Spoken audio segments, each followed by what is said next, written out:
اشرفی سجادہ نشین صاحب، سید فیض پاشا صاحب، سید نصیر الدین چشتی صاحب، مختار اشرف صاحب دلی، اور اس اسٹیج پہ جو لوگ تشریف لائے ہیں ان میں سے بہت خاص طور پر سدھا بسوا کبیرا مہاسوامی صاحب، اسی طریقے سے راجندر مہاسوامی صاحب، اور بھی بہت سے لوگ تشریف فرما ہیں۔ آج کا یہ جو پروگرام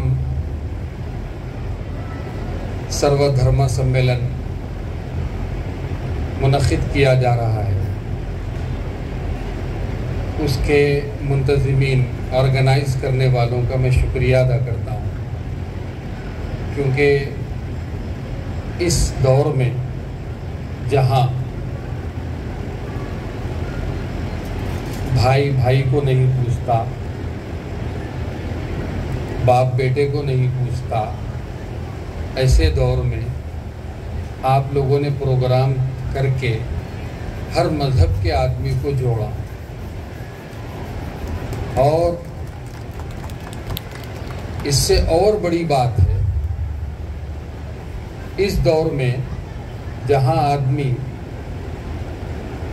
2 منٹ موبائل کے بغیر نہیں رہ سکتا، اس کو آپ لوگوں نے 3 گھنٹے سے بغیر موبائل کے بٹھا کے رکھا ہے، وہ بھی مبارکباد دیتا ہوں۔ جو پروگرام آج اس درگاہ کے تحت کیا جا رہا ہے، یہ پروگرام پورے تلنگانہ کے لیے ایک ایگزامپل ہے، سیمپل ہے، اور پورے ہندوستان کے لیے۔ میری خواہش ہے، ابھی بیٹھ کر سوچ رہا تھا کہ اگر ہمارے سجادے صاحب اور میرے بہت قریبی، میرے چاہنے والے حضرت مولانا تنویر ہاشمی صاحب ساتھ دیں گے تو پورے تلنگانہ کے ہر ضلع میں ایسا پروگرام کریں گے انشاءاللہ، آپ حضرات اگر ساتھ دیں گے۔ دل باغ باغ ہو گیا جب ہم تشریف لا رہے تھے،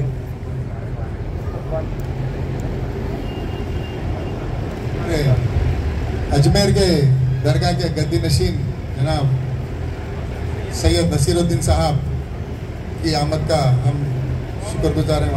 آئیے۔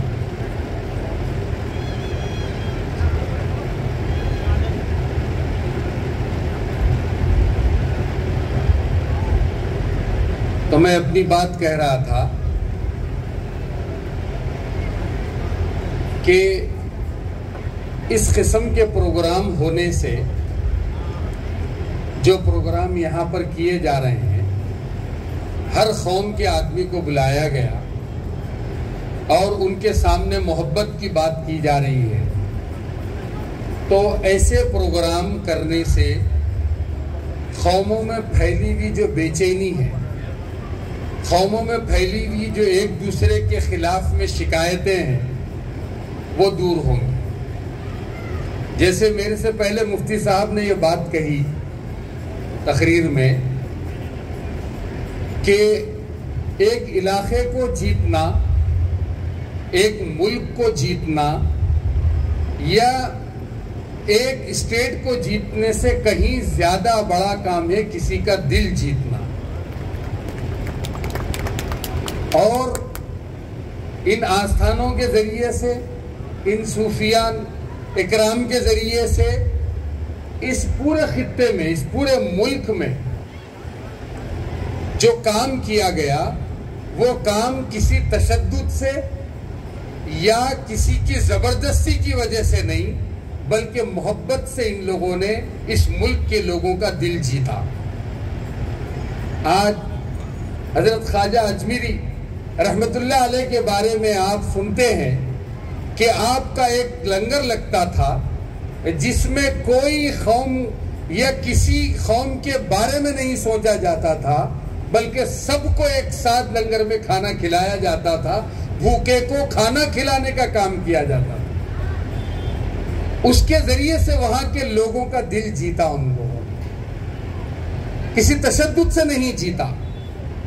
آج لوگ یہ کوشش کر رہے ہیں، بتانا چاہتے ہیں کہ اس ملک میں بسنے والے دوسرے لوگوں کو ہم لوگ زبردستی کر کے یا ان کے اوپر تشدد کر کے ان کو اپنا بنانا چاہتے ہیں.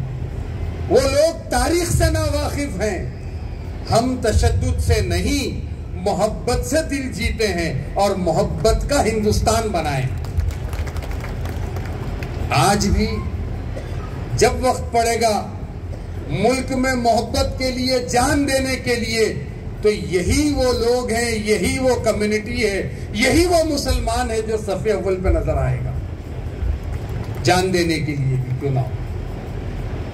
یہ فقیر لوگ تھے، یہ کوئی محل میں بیٹھنے والے لوگ نہیں تھے، فقیر تھے، مگر دولت سے فقیر تھے، مگر دل کے بہت بڑے امیر لوگ تھے. ان کے کارنامے بڑے بڑے ہیں.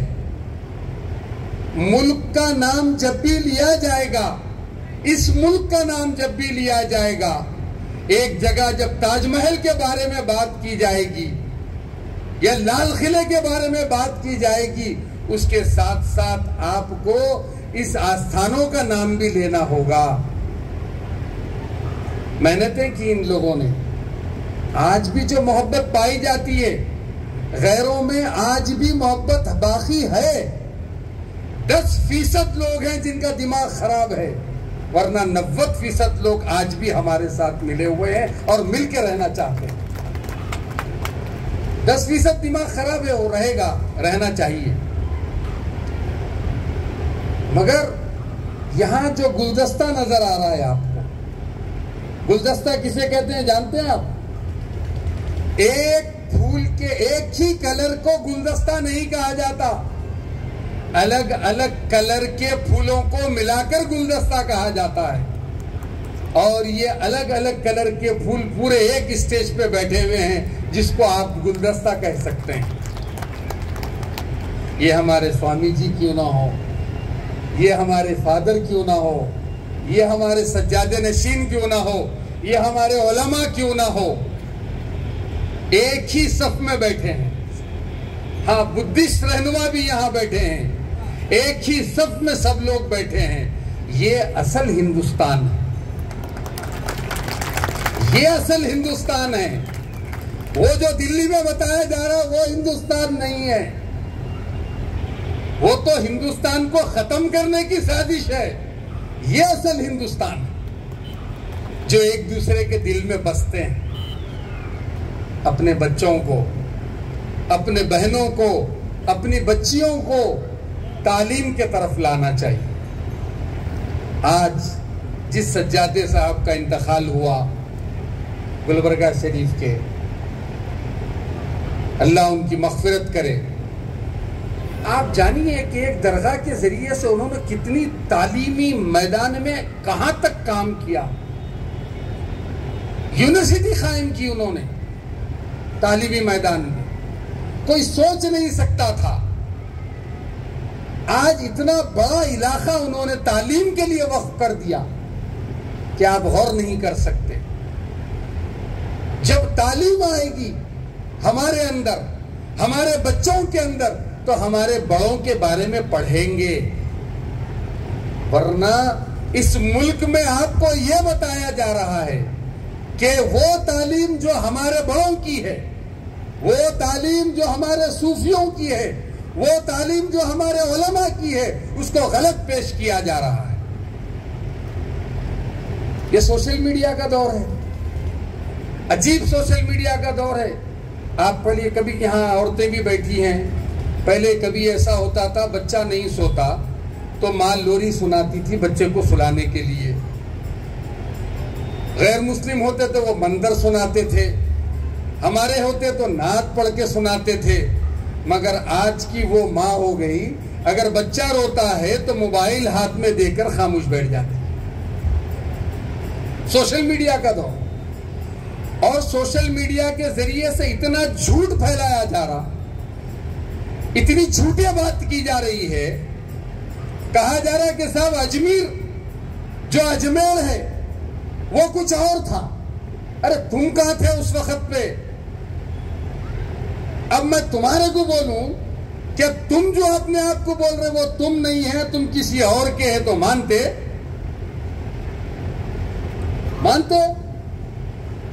جن کی 550 سالہ تاریخ، 1000 سالہ تاریخ موجود ہے اس ملک میں، ان کو یہ کہا جا رہا؟ عجیب پاگل لوگ ہیں۔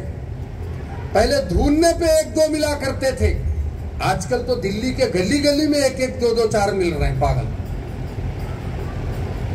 تعلیمات ہمارے صوفیوں کی، ہمارے اکابرین کی، ہمارے علماء کی تعلیمات کو عام نہیں کریں گے، ہمارے بچوں تک نہیں پہنچائیں گے، ہماری بچیوں تک نہیں پہنچائیں گے، تو یہ جو سلسلہ چلے آ رہا ہے 550 سالہ جیسے ابھی کہا گیا، اس سلسلے کو آگے بڑھانے کے لیے وقت کی ضرورت ہے۔ جب تک آپ کوشش نہیں کریں گے اور ماڈرن زمانے کے ساتھ ماڈرن طریقے سے ان کو سامنے لانا چاہیے۔ ہم اپنی بات کہتے ہیں، علماء صوفی اپنی بات کہتے ہیں، کیونکہ ہم لوگ فقیر لوگ ہیں، یہ ملک کا تختہ پلٹنے والے لوگ، انگریزوں کے خلاف لڑنے والے لوگ، اس ملک میں جتنے بسنے والے لوگ تھے جو انگریزوں کے خلاف لڑے، وہ تختہ نشین تھے، بوریا نشین تھے، نہ کہ تختہ نشین تھے۔ بڑے بڑے اکابرین کو دیکھ لیجئے، تاریخ ہے بڑی سی، اپنے بچوں کو بتانے کی ضرورت ہے، ورنہ ایسے آدمی کی تاریخ بتائی جا رہی ہے جس کو منہ دھونا بھی نہیں آتا تھا، انہیں ملک آزاد کرایا گیا۔ اتفاق ہے ایسا، اور ایسے آدمی کی بات کہی جا رہی ہے سامنے، ایسے تنظیم کی بات کہی جا رہی ہے سامنے، آرگنائزیشن کی بات کہی جا رہی ہے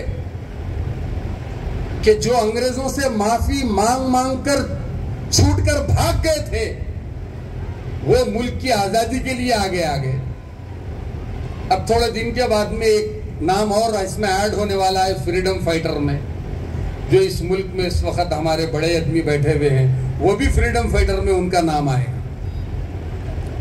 کیوں؟ کیونکہ ہم اپنی تعلیمات کو نہیں دے رہے ہیں، ہمارے صوفیوں کی، ہمارے اکابرین کی، ہمارے علماء کی۔ آپ جانتے ہیں جمعیت علماء کا میں جنرل سیکرٹری ہوں، الحمدللہ جمعیت علماء کا ایک اجلاس اجمیر میں دیوبندی علماء اور اجمیر کے سجادہ نشین حضرات کے ساتھ میں مل کر ایک اجلاس ہوا، میں خود اس میں شریک تھا، نعتیہ مشاعرہ ہوا، حضرت مولانا سید محمود اسد مدنی صاحب دامت برکاتہم کے ذریعے سے آج 4 سال سے جب بھی وہاں پر عرس ہوتا ہے، جمعیت علماء کے خادمین وہاں پہ خدمت کرنے کے لیے میڈیکل کیمپ لگاتے ہیں، ایک دوسرے سے تعلق، یہ ہمارا وقت کا تقاضا ہے، غیر کے ساتھ بھی اور اپنوں کے ساتھ بھی۔ جب ہم اس طریقے سے ایک اسٹیج پہ نظر آئیں گے تو کسی کو نیند نہیں آئے گی، میں نام نہیں لوں گا، اس کے سینے پہ سانپ بھی لوٹیں گے، نام لینے کی ضرورت نہیں۔ سوشل میڈیا کا دور ہے، سوشل میڈیا کے دور میں خرافات، پریشانی، مسائل، دماغ کو خراب کر دیا جا رہا، نوجوان بچوں کی ہمتوں کو ختم کر دیا جا رہا، روز صبح ایک بات بتائی جا رہی ہے کہ ایسا ہو گیا، ایسا ہو گیا، ایسا ہو گیا، اور فلاں کمیونٹی نے فلاں کمیونٹی کے ساتھ ایسا کیا، فلاں کمیونٹی نے فلاں کمیونٹی کے ساتھ ایسا کیا۔ کوئی نہیں کرتا ہے، سچا ہندوستانی، سچا مسلمان، سچا ہندو ایک دوسرے کے ساتھ نہیں لڑ سکتا، چاہے وہ کوئی بھی مذہب کا ہو، چاہے وہ بدھسٹ ہو یا کوئی ہو، اگر وہ سچا ہو نہیں لڑ سکتا۔ یہ جتنے لڑائی میں نظر آ رہے ہیں یہ فیک قسم کے لوگ ہیں، لیبل لگا کر اپنا کام کر رہے ہیں۔ تو سوشل میڈیا کے ذریعے سے ان پروگراموں کو عام کرنا چاہیے۔ میں دوبارہ کہوں گا، ہمارے حضرت تنویر ہاشمی صاحب اور یہاں کے سجادے صاحب اور ذمہ داران سے کہ ہم سب مل کر اس تلنگانہ میں ایک یونٹی کے لیے بہت بڑا کام کرنے کی کوشش کریں گے.